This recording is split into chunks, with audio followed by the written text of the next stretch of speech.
राजस्थान में कॉकरोच जनता पार्टी ने बीजेपी से ज्यादा मुश्किलें कांग्रेस की बढ़ा रखी है। कोई बीजेपी का मुद्दा नहीं है, हमारा मुद्दा है। बीजेपी जब आई नहीं थी उससे पहले राहुल गांधी जी बच्चों के मुद्दे उठा रहे हैं। हमारे अपने मुद्दे हैं। हम देश की जनता के सरोकार की बात करते हैं, उसके सम्मान की बात करते हैं, बच्चों को शिक्षा की बात करते हैं। दरअसल राजस्थान के सरकारी विद्यालयों की हाल दिखाने की सूरत में कॉकरोच जनता पार्टी कल शिवदासपुरा के पास पहुंची थी और वहां पर एक स्कूल का दृश्य दिखाने के दौरान उनके पास मारपीट हुई और मारपीट के बाद पूरा मुद्दा तूल पकड़ता गया और यहां तक कि जो कॉकरोच जनता पार्टी के अभिजीत दिपके हैं उन्होंने साफ तौर पर कहा कि 48 घंटे के अंदर गिरफ्तारियां नहीं होती है, कानून वापस नहीं लिया जाएगा तो कहीं ना कहीं राजस्थान में दिल्ली के जंतर मंतर जैसा दृश्य देखने को मिलेगा। उनके बयान के बाद राजस्थान में कॉकरोच जनता पार्टी के समर्थकों का आना जाना लगातार जारी है और इस बीच भारतीय जनता पार्टी के कई विधायकों और मंत्रियों ने साफ तौर पर कहा है कि बच्चों के भविष्य के साथ ऐसे खिलवाड़ नहीं होने चाहिए। कॉकरोच जनता पार्टी पर उनके बयानबाजी शुरू हो गई है। लेकिन इस पूरे घटनाक्रम को अगर आप गौर से देखेंगे तो इस घटनाक्रम में कहीं ना कहीं फीका कोई हुआ है तो वह है कांग्रेस पार्टी।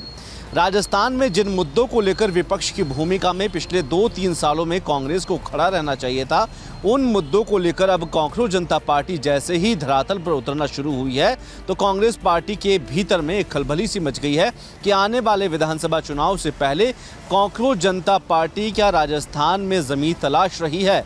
क्योंकि आशुतोष राणा जो कॉकरोच जनता पार्टी के सह संयोजक है उनका वास्ता राजस्थान से है और राजस्थान में अमूमन जब पंचायत और निकाय चुनाव है उस दौरान कांग्रेस और बीजेपी अपने अपने दावेदारों के लिस्ट में सूची में बिजी हो रखी है। तो वहीं दूसरी ओर कॉकरोच जनता पार्टी ने अब एक नया मुद्दा खड़ा कर दिया है, स्कूल ठीक करो अभियान। स्कूल ठीक करने की कवायद जो शुरू की गई है वो किस सूरत में हुई है और किस कदर हुई है ये आपको ज़रूर देखना चाहिए। लेकिन सबसे पहले उन तस्वीरों को भी देखना चाहिए जहां पर राजस्थान की बदहाल अवस्था में बैठे हुए वो सरकारी स्कूल है।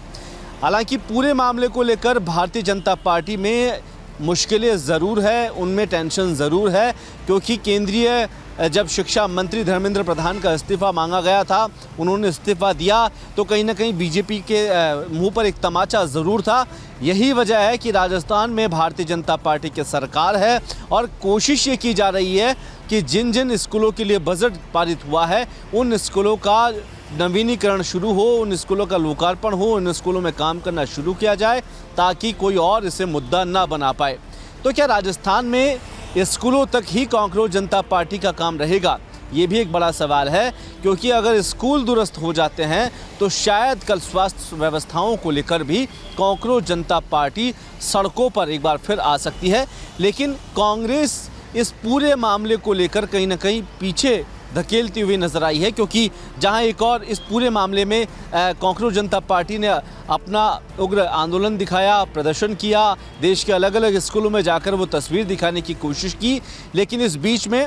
कांग्रेस राजस्थान में एक बड़ी भूमिका में थी। लेकिन उन मुद्दों को लेकर 2-3 साल पहले कांग्रेस को खड़ा होना चाहिए था, उन मुद्दों को लेकर अगर कांग्रेस जनता पार्टी खड़ा हो रही है तो कहीं ना कहीं आने वाले चुनावों के दौरान कांग्रेस के लिए बड़ी मुश्किलें खड़ी हो सकती है, क्योंकि जो कॉकरोच जनता पार्टी है उनके समर्थन में जो हनुमान बेनीवाल है राजस्थान से, उन्होंने खुलकर समर्थन किया और इस बार आरएलपी का भी ये मुद्दा है कि पंचायत और निकाय चुनाव में यानी लोकल बॉडी इलेक्शन के अंदर कहीं ना कहीं आरएलपी के कैंडिडेट्स खड़े होंगे। दूसरी ओर भारतीय आदिवासी पार्टी राजकुमार राउत की पार्टी है, उन्होंने भी दिल्ली के जंतर मंतर में जब कॉकरोच जनता पार्टी का प्रदर्शन शुरू हुआ तो उन्होंने भी खुलकर समर्थन दिया, यानी कि कहीं ना कहीं इंटरनली जो सपोर्ट है वो कॉकरोच जनता पार्टी को राजस्थान की इन छोटी पार्टियों से ज़रूर मिला है। लेकिन क्या इंडिया गठबंधन के दौरान इन तमाम पार्टियों के लिए आगे की मुश्किलें खड़ी होगी, ये सबसे बड़ा सवाल है, क्योंकि कांग्रेस और भारतीय जनता पार्टी अब निकाय और पंचायत चुनाव पर ध्यान देने में व्यस्त हो रही है, तो वहीं कॉकरोच जनता पार्टी ने राजस्थान में नए मुद्दे खंगालना शुरू कर दिया है। चाहे स्कूल ठीक करो अभियान की बात हो, आने वाले दिनों में शायद हो सकता है कि कॉकरोच जनता पार्टी एक नया मुद्दा लेकर राजस्थान में खड़ी हो, जिसके लिए शायद बीजेपी अभी तक तैयार भी नहीं होगी। बशर्ते सरकार को अब ये चाहिए कि बचे हुए सालों के दौरान अपने कामकाज को दुरुस्त किया जाए ताकि आने वाले विधानसभा चुनाव में वापसी की थोड़ी उम्मीद जाग सके, इसी मुद्दे पर कांग्रेस की भी ये सोच होगी कि जिन मुद्दों को अगर कांग्रेस जनता पार्टी उठा रही है तो राजस्थान में बड़ी भूमिका में विपक्ष है। विपक्ष अगर इन मुद्दों को नहीं उठाएगा तो शायद हो सकता है कि विधानसभा चुनाव के अंदर कांग्रेस को भी तमाचा मिल सकता है। कैमरा पर्सन त्रिलोक के साथ कुलदीप, रिपोर्ट भारत, जयपुर।